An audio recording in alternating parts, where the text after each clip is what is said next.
성완종 전 경남기업 회장으로부터 3천만 원의 불법 자금을 받았다는 의혹이 제기돼 사퇴 압력을 받아온 이완구 총리, 결국 사의를 표명했습니다. 네, 지난 2월 17일 험난한 인준 과정 끝에 43대 국무총리로 임명됐던 이완구 총리는 사실상 최단명 총리라는 불명예를 안고 2달여 만에 총리직에서 내려오게 됐습니다. 네, 한편 검찰이 경남기업 본사에 대한 세 번째 압수수색을 하면서 수사에 속도를 내고 있는데요. 관련 내용을 이양수 정치평론가와 함께 짚어보겠습니다. 어서 오십시오. 네, 안녕하세요.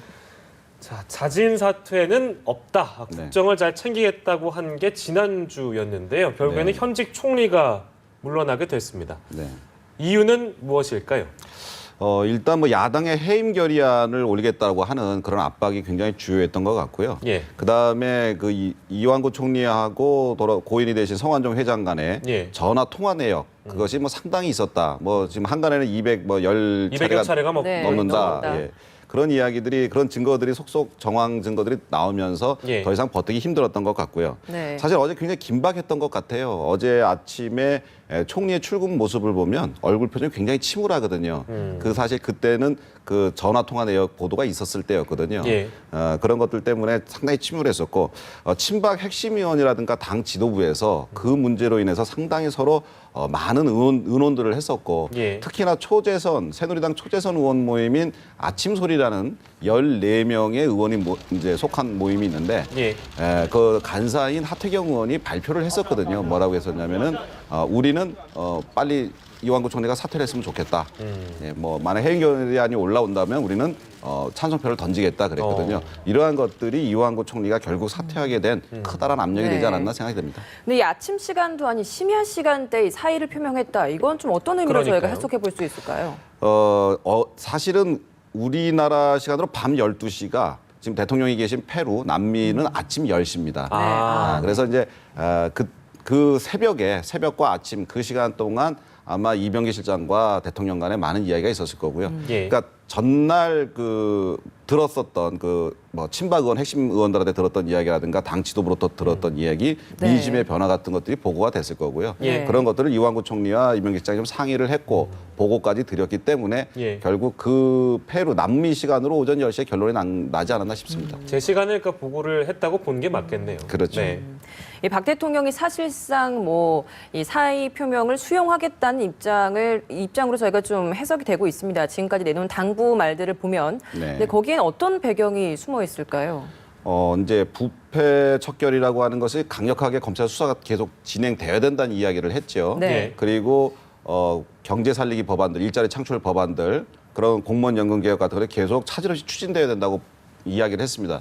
무슨 뜻이냐면 이제 이완구 총리가 사퇴를 했으니 이제 정치적 공방은 이제 그만하고 모든 것은 검찰에 맡겨라. 검찰에 맡겨서 검찰이 중단 없이 그다음에 성역 없이 완전히 수사를 다해서 국민 앞에 투명하게 내놓을 테니 정부와 국회는 일에 전념해서 일자리, 민생을 위한, 국민들을 위한 일들을 빨리 해결하고 챙기기를 바라는 대통령의 당부 말씀 아닌가 싶습니다. 그 말은 결국에 이제 야당도 이 수사 대상에서 빠져나갈 수 없을 것이다라고 보는 시각도 있거든요. 이 말은 어떻게 해석할 수 있을까요? 사실 야당도 지금 이 수사에서 자유롭지 못할 거예요. 왜냐하면 성완종 회장이 거미줄 인맥, 지하철 문어발식 인맥 이런 이제 별칭이 붙을 정도로 많은 인맥들이 있었고 그다음에 노무현 대통령 시절에 2번의 특사가 있었거든요. 특사는 원래 기업인에 대한 특사는 원래 한 번입니다.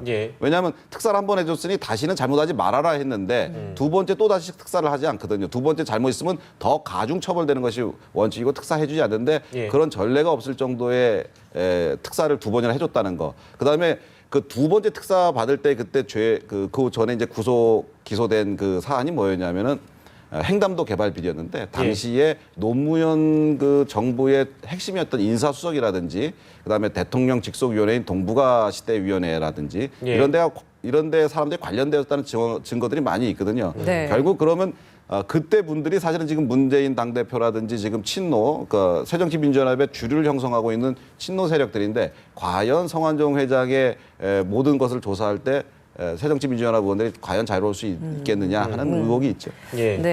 자, 이제 이완구 총리가 지금 공관에서 두문불출하고 있고 일단 공식적인 일정은 뭐 내일도 일정이 있긴 합니다만 그것도 취소할 거로 지금 예상이 되고 있고요. 네. 직무에서니까 지금 다 내려왔다고 저희가 보는 게 맞겠죠. 그렇죠. 총리가 지금 사의 표명을 한 상태고 예. 지금 이제 뭐 들려오는 소리는 지금 이삿짐을 싸고 있다 그래요. 공간에서 나오시려고. 예. 네. 더 이상 총리직을 내려놓은 마당에 공간 쓰는 것도 이제 국민한테 죄송하다 싶어서 네. 아니다 싶어서 이제 짐을 싸고 있는 상황이고 지금 어느 행사장을 간다든지 총리 업무를 챙긴다든지 하면 이게 굉장히 부자연스럽거든요. 네. 지금 이제 국무조정실장이라든지 그 밑에 사람들이 있기 때문에 네. 그분들이 이런 것들을 챙기는 것이 훨씬 더 자연스럽죠. 근데 글쎄 뭐 비슷한 상황일지 모르겠습니다만 정홍원 전 총리 같은 경우에는 최소한의 일정은 그래도 사의 표명 이후에 좀 챙기는 듯한 모습이었거든요. 네. 그런 모습과 조금 비교가 되긴 하는데요. 그렇죠. 과거에 정상적으로 임기를 마치고 사의를 표명하고 그 다음 총리가 올 때까지 좀 기다려줬던 그런 과정하고 예. 이번하고는 좀 많이 다르죠. 이번에는 지금 여당 그리고 정부 전부 다 부담을 좀 덜어내기 위해서 총리를 지금 사퇴하게 되는 건데 네. 그런 부담스러운 총리가 하루라도 더 있다면 지금 특히 뭐 보궐선거도 얼마 안 남았고 예. 그다음에 지금 국정 동력이 더 떨어지겠죠. 그렇게 되면. 네. 그래서 모든 어떤 총리 업무에서 손을 떼는 것이 자연스럽다고 판단한 것 같습니다. 네. 개인적으로는 근데 이제 이완구 총리가 공식적으로 발표를 하진 않았잖아요. 네. 공식 입장이 딱 나오진 않았거든요. 네. 그런 입장은 언제쯤 발표합니까? 공식 입장이 없을 수도 있습니다. 아예 그냥 이렇게 네. 지나갈 수도 있나요? 이번의 경우에는 공식 입장이 없을 수도 있고요. 과거의 경우에는 이제 총리가 공식적인 사회 표명을 했죠. 예. 언론에도 대고 했는데 과연 지금 다시 언론 앞에 쓸까 하는 게 의문이 있고요. 예. 네. 사실 청와대 대변인이 이야기를 했습니다. 무슨 말씀이냐면은 대통령의 의중을 반영해서 그러니까 대통령의 입이 이야기를 한 거기 때문에 예. 사실은 뭐 이 공식적인 거로 봐야 되지 않을까 싶습니다. 네. 그러면 이제 그 순방을 다녀오셔서 사표가 수리가 되면 그냥 이렇게 지나갈 수도 있다 이런 네. 말씀이네요. 예, 네. 그렇습니다. 알겠습니다. 네. 자, 이제 63일짜리 어쨌든 단명 총리이기 때문에 정부 입장에서도 굉장히 부담이 클 거고 도덕성에 혹시나 이게 타격이 가는 게 아니라는 시각도 있거든요. 네. 어떻게 보십니까? 사실 뭐 아직까지 이제 사표 수리가 된 입장은 아니기 때문에 예. 63일짜리라고 보기는 어려운데 예. 이제 뭐 대통령이 들어와서 사표 수리를 하겠다 했으니까 한 뭐 70일 정도 되지 않을까 싶어요. 근데 사실상 가장 최단명의 총리인 것은 맞습니다. 왜냐하면 네. 과거에 허정 그 총리가 있었는데 1공화국에서부터 2공화국 넘어갈 때 예. 그때 이제 1공화국을 마무리하고 넘겨준 분인데 사실 이거는 뭐 정상적인 업무였지 낭만은 아니었기 때문에 예. 사실상의 최단명 총리가 될 텐데 사실 그 이완구 총리를 임명한 박근혜 정부에서 부담이 없을 수가 없죠. 예. 하지만 안고 가는 것이 더 큰 부담이기 때문에 지금이라도 빨리 이완구 총리를 이제 사퇴를 시키고 예. 중요한 것은 이제부터입니다. 박근혜 정부의 어떤 가장 우월한 점 중에 하나가 네. 도덕성이었거든요. 우월한 도덕성이 상당한 큰 무기였는데 그렇다고 그러면 이완구 총리로부터 흠이 갔습니다. 예. 그러면 어떻게 되겠습니까? 앞으로 있을 수사, 부정부패 수사를 아주 과감하게 성역 없이 척결하는 모습을 보일 때 예. 도덕성이 다시 발휘될 수 있겠죠. 검찰 수사 확실히 해야 된다. 그렇습니다. 네. 이 책임 총리, 실세 총리로 자리매김할 거라고 기대를 좀 모았었던 이완구 총리가 이렇게 사의 표명까지 하면서 결국에 이제 박근혜 정부가 또다시 이제 청문회를 준비를 해야 되는 상황에 놓였습니다. 뭐 네. 2년 사이에 지금 5번이나 준비를 했다고 하는데 네. 참 이 청문회 준비 총리실 입장에서 참 난감할 것 같습니다. 글쎄 그 뭐 지금 정홍원 총리를 다시 부를 수도 없는 거 아니에요? 뭐 SNS 상에서는 정홍원 총리가 뭐 다시 리턴해야 된다는 뭐 그런 네. 얘기가 있는데 그거는 뭐 그냥 웃자고 하는 얘기고 예. 2년 2개월 동안에 5명의 총리 그 내정자가 있었습니다. 네. 그런데 그 중에 3분이 낙마를 했고 2분이 총리가 되는데 그 2분 중에 한 분이 이번에 또 이렇게 불명예스럽게 낙마를 하게 됐죠. 예. 이제 지금 과거의 인사청문회에 통과한 분일지라도 이번에 총리에 앉히기에는 상당히 부담이 갑니다. 네. 과거의 인사청문회가 좀 돋보기 수준이었다면 지금은 거의 전자현미경 수준이에요. 예. 사실 이완구 총리도 맨 처음에는 자판기 총리라고 할 정도 답을 딱딱 내놨지 않습니까? 네. 네. 하지만 언론의 검증이라는 게 거의 CT 사진 찍듯이 아주 철저하게 검증이 되기 때문에 예.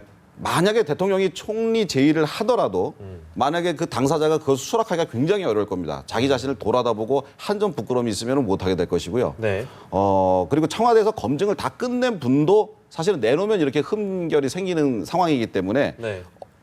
아주 청와대라든가 총리실에서는 엄청난 어려움이 있을 거로 예상됩니다. 저는 이제 CT 검증이 아니라 MRI 검증이라고 표현하고 싶어요. 네, 그렇습니다. 다음에 이제 누가 오실지 모르겠습니다만 아무튼 좀 부담이 있을 텐데 네. 그렇다면 그 평론가께서 보시기에 어떤 인물이 이번에 뭐 하마평이 굉장히 많이 올라오고 네. 있습니다만 지금 어떤 인물이 올라올 것 같습니까? 성격을 좀 규정을 해주세요. 그러니까 예. 정치인 총리는 이번에 어떻게 보면 약간 어려움이 있었기 때문에 네. 다시 거론되기엔 좀 부담이 있는 것 같고요. 어떤 네. 성격의 인물이 오를 것 같습니까? 원래 그 이제 대통령 집권 초반에는 예.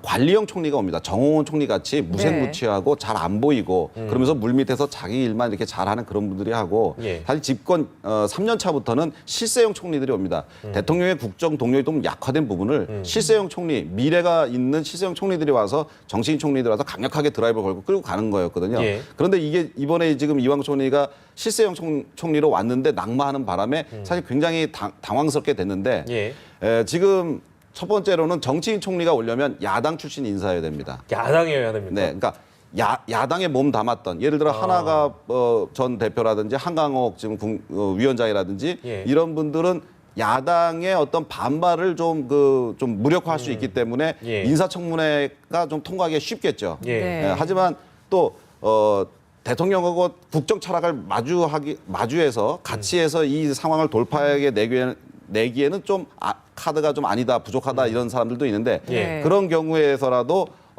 지금 이번에 정치인 총리가 실패를 봤기 때문에 예. 관료형 중에서 좀 뚝심 있는, 네. 추진력 있는 그런 사람들을 뽑을 가능성이 높죠. 네. 어쨌든지 간에 다들 인사청문회, 인사검증을 통과할 수 있을 깨끗한 인물이어야 됩니다. 네. 깨끗한 인물이어야 된다. 자, 이제 검찰 수사 얘기를 좀 해볼게요. 그 경남기업 본사를 이번에 3번째 압수수색을 이제 오늘 오전에 했는데요. 네. 검찰의 수사가 순서, 리스트에 오른 사람만 우리가 이름을 놓고 보면 원래 홍준표 지사가 1순위가 될 것이다. 이런 얘기가 많았는데 네. 이제는 총리가 만약에 현직에서 내려오게 되면 검찰이 소환하기도 약간 부담을 좀 덜 수가 있고 그렇게 되면 이완구 총리가 지금 1순위가 되는 겁니까? 지금 이완구 총리가 1순위 될 가능성이 굉장히 높다는 이야기가 여기저기서 솔솔 흘러나오고 네. 있습니다. 있습니다. 예. 이유는 뭐냐면 여러 가지 정황 증거가 있다라는 거예요. 이번에 그 이완구 총리의 대정부 질문에서 이야기한 것들을 언론들이 취재를 들어가면서 예. 그리고 검찰에서도 그런 것들을 이제 조사를 하면서 성완종 회장의 톨게이트 자료가 나왔고요. 그다음에 이완구 총리와 이제 통화를 시도했던 통화 내역들이 나왔고요. 예. 그러니까 디지털 증거들이 있고 그다음에 많은 인적 증거들이 있습니다. 예. 뭐 4월 4일 날 성완종 회장을 선거사무소에서 봤다라고 하는 인적 증거. 그러니까 인적 증거, 물적 증거들이 풍부하기 때문에 이완구 총리부터 먼저 수사하지 않을까 하는 생각을 가질 수 있습니다. 네. 네, 끝으로 이제 4.29 재보선이 지금 8일 앞으로 좀 다가왔습니다. 어제는 통합진보당 의원이었던 이상규 후보가 사퇴를 하면서 좀 야당에게 유리한 상황으로 되는 게 아니냐라는 좀 견해들이 있었는데 오늘 이 총리가 사퇴한 것에 대해서 이 4.29 재보선거에 어떤 영향을 미칠 것이라고 보십니까? 사실 야당에서는 이 총리가 사퇴를 하지 않고 해임 건의안을 올려서 여당의 네. 자중질환을 일으키고 그거에 대한 그게 야당에게 유리한 반사 이익을 상황이었거든요. 보는 것이 유리했는데 예. 그것이 이제 물 건너가서 네. 굉장히 아쉽게 됐죠. 그런데 지금 어쨌든 이완구 총리의 이번 파문은 야당한테는 굉장히 좋은 호재였거든요. 예. 그런데 지금 현장 그 보선 4군데를 살펴보면 야당이 그렇게 유리하지가 않습니다. 왜냐하면 여당의 잘못, 정부의 잘못을 야당이 그렇게 그대로 흡수하기에는 새정치민주연합이 약해요. 사실 정동영 천정배 후보가 여권으로 볼 수가 없기 때문에 네. 범야권으로 볼 수 있기 때문에 그런 논점들이 흐트러지면서 새정치민주연합이 고전을 면치 못하고 있는데 예. 문재인 당대표가 지금 호남으로 가서 1박 2일 그 유세를 하고 있지 않습니까? 네. 무엇을 얘기하냐면 호남에 그 새정치민주연합 지지자들의 심장부인 호남에서 만약에 그 어떤 기득권을 놓친다 그러면은 새정치민주연합 전체가 흔들릴 수가 있다는 거죠. 그럴 정도로 지금 녹록지 않은 상황이기 때문에 요번에 그 이완구 총리의 어떤 그 문제들을 야당이 제대로 활용하지 못하고 있다. 네. 이렇게 얘기할 수 있을 것 같습니다. 며칠 남지 않은 네. 선거이긴 합니다만 아무튼 여러 가지 변수들이 또 앞으로 있을 것 같아요. 오늘 말씀 여기까지 듣겠습니다. 고맙습니다. 감사합니다.